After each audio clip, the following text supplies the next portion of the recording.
Assalamualaikum. Assalamualaikum warahmatullahi wabarakatuh, teman-teman. Kembali lagi dengan saya. Di sini saya akan kembali mengulas yaitu materi dari mata kuliah Sosiologi Antropologi Kesehatan, yaitu salah satunya tentang yang pertama ada teori ketertinggalan budaya yang akan saya bahas kembali, dan kemudian yang kedua ada stratifikasi sosial, dan yang belum saya bahas dan akan saya bahas sekarang yaitu pranata sosial. Oke, langsung saja kita akan mengulas terlebih dahulu yaitu tentang teori ketertinggalan budaya. Oke, jadi ketertinggalan budaya ini istilahnya itu adalah kultur lag. Jadi kultur lag ini adalah ketertinggalan budaya atau kesenjangan budaya. Jadi di mana salah satu daerah gitu ya dapat ketertinggalan budaya atau kesenjangan budaya. Contohnya sebagai waktu yang dibutuhkan budaya untuk mengejar inovasi dalam teknologi. Jadi waktu ini sangat dibutuhkan oleh budaya untuk mengejar inovasi dalam teknologi, untuk mengejar sesuatu yang baru, ide dalam teknologi. Dan ini disebut dengan ketertinggalan budaya atau peninggalan budaya. Jadi ini terjadi ketika teknologi berkembang lebih cepat dari pribadi aspek budaya non materi. Contohnya teknologi lebih pesat, lebih cepat dibandingkan masyarakat. Maksudnya sesuatu yang menggunakan sekarang teknologi itu akan lebih cepat gitu dibandingkan masyarakat, dibandingkan oleh budaya non materi seperti itu.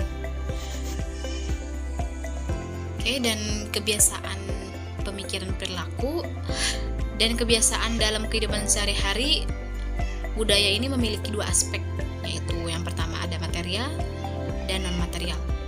Budaya non material itu lebih mengacu dari berbagai budaya yang tidak berwujud. Jadi lebih mengacu ke budaya yang tidak berwujud seperti bahasa, ideologi, norma, kemudian nilai, gerak, dan lain-lain gitu. Kemudian budaya material ini cenderung mengalami perubahan yang lebih cepat daripada aspek material gitu. Jadi budaya material ini perubahannya itu lebih cepat gitu dibanding tadi yang budaya non material seperti bahasa dan lain-lain. Nah, kultur lagi ini memiliki efeknya apa sih gitu. Jadi efeknya itu terjadi masalah lagi di masyarakat dengan cara yang berbeda ketertinggalan yang diciptakan oleh kultur lagi. Jadi terjadi masalah masyarakat gitu, masyarakatnya dengan cara yang berbeda ketertinggalan dengan masyarakat dengan cara yang berbeda ketertinggalan yang diciptakan oleh kultur lagi tadi, diciptakan oleh ketertinggalan budaya. Dan ini memunculkan masalah dan konflik sosial. Efek dari kultur like tadi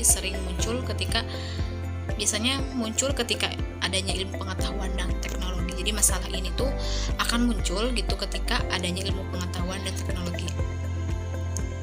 Nah, itu sedikit kita mengulas tadi tentang materi ketertinggalan budaya. Kemudian selanjutnya yaitu ada stratifikasi sosial. Jadi stratifikasi sosial ini adalah penggolongan masyarakat ke dalam kelas-kelas yang disusun secara bertingkat. Jadi kita ulas kembali seperti contohnya misalnya di dalam suatu daerah, dalam suatu daerah gitu, ada tingkatan kelasnya dalam masyarakat itu. Jadi pertama ada tingkatan A, B, kemudian C gitu. Dan sertifikat sosial ini mengacu pada kategorisasi masyarakat dari orang-orangnya itu ke dalam peringkat tingkatan sosial ekonomi berdasarkan faktor-faktor seperti faktornya itu dari kekayaan, pendapatan, ras, pendidikan, kekuasaan, kemudian keturunan gitu. Dan dilihatnya dari tingkatan sosial ekonomi. Dan terjadinya stratifikasi sosial dalam masyarakat ini tuh ada dua, dibedakan dalam beberapa kriteria. Ada dua kriteria, yaitu stratifikasi yang terbentuk dengan sendirinya, kemudian juga stratifikasi yang sengaja disusun. Jadi stratifikasi yang terbentuk dengan sendirinya itu seperti dalam suatu daerah, kemudian ada masyarakat yang tingkat tinggi, yaitu yang yang terjadi sendirinya, kemudian dia memiliki tingkatan atas gitu.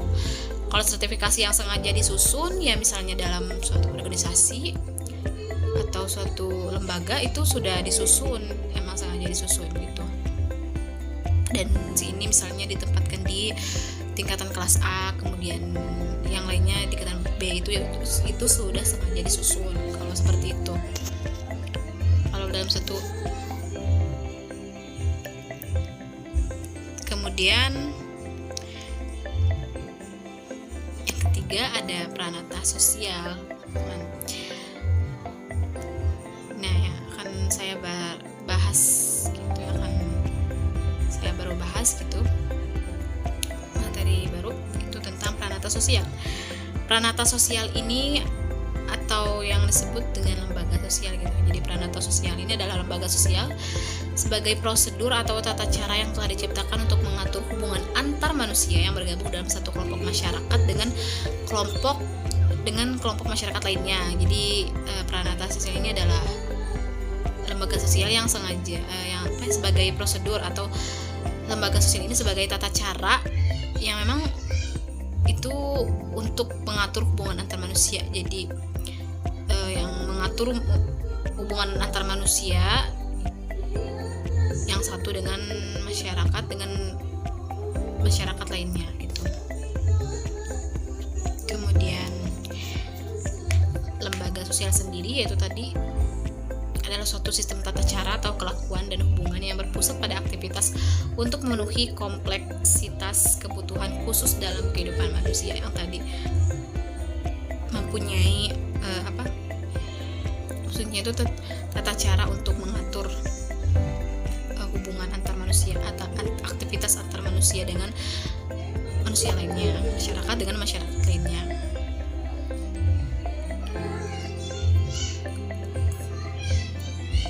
Kemudian ada pertama, yaitu dalam pranata sosial ini seperangkat norma yang saling berkaitan, bergantung, dan saling mempengaruhi. Kemudian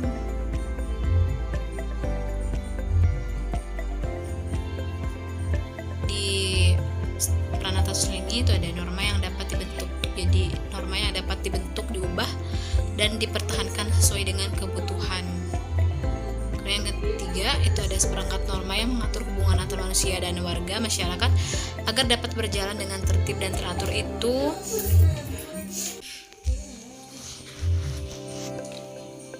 Itu yang ada di pranata sosial. Jadi terdapat seperangkat norma yang saling berkaitan dan bergantung untuk saling mempengaruhi, dan ada norma yang mengatur hubungan antar manusia dan warga masyarakat agar dapat berjalan dengan tertib. Jadi memang lembaga sosial ini tuh tugasnya itu untuk mengatur hubungan masyarakat dengan masyarakat lainnya gitu singkatnya.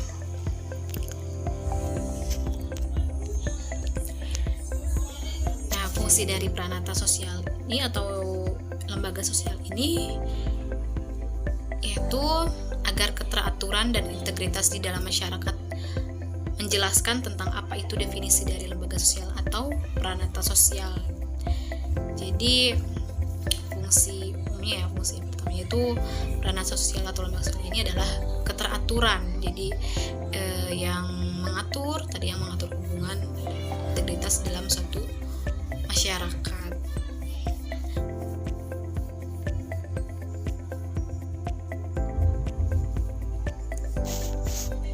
Kemudian dan masyarakat itu harus tahu gitu fungsi dari lembaga sosial ini tuh apa gitu, atau pranata sosial ini. Kemudian di sini ada juga fungsi gitu ya, ada beberapa fungsi dari pranata sosial. Adapun fungsinya ya, pranata sosial ini bertujuan untuk memenuhi kebutuhan pokok manusia. Pada dasarnya ya memang punya beberapa fungsinya. Yang pertama, memberikan pedoman pada anggota masyarakat bagaimana harus bertingkah laku atau bersikap di dalam menghadapi masalah-masalah dalam masyarakat gitu, terutama yang menyangkut kebutuhan-kebutuhan masyarakat, kemudian menjaga kebutuhan masyarakat dan memberikan pegangan kepada masyarakat untuk mengadakan sistem pengendalian atau social control gitu. Jadi ya memang pada dasarnya pranata sosial ini tuh untuk mengatur hubungan antara masyarakat dengan masyarakat lainnya, dengan masyarakat itu agar berjalan dengan baik hubungannya dan damai gitu ya. Dan sistem aktivitasnya atau kebutuhan masyarakat, kebutuhan pokoknya, kebutuhan lainnya gitu. Oke, itu saja yang dapat saya bahas. Pertama kembali tadi saya mengulas kembali materi-materi sebelumnya, dan yang terakhir ini yaitu membahas tentang pranata sosial. Itu saja, semoga bermanfaat bagi teman-teman. Mohon maaf bila saya terdapat kesalahan dalam penyampaian dalam materi ini, dalam atau isinya gitu ya. Oke, sampai jumpa di video selanjutnya. Assalamualaikum warahmatullahi wabarakatuh.